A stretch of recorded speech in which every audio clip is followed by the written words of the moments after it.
छम छम पायल के बजा लो, थक थक दिल धड़का लो।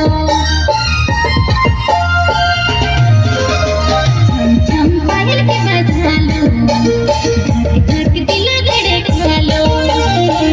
तुम प्यार पके कर लो, रामी पके बसा लो। कुर्बानी नहीं पता लगा तुम्हें दीवाना बना ले। कुर्बानी नहीं पता लगा तुम्हें दीवाना बना ले। अरे अंजलि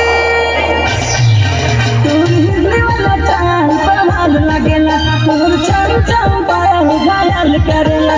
तुम दीवाना चाल पर हाल लगेला, तुम नीले नीले आँख में दिल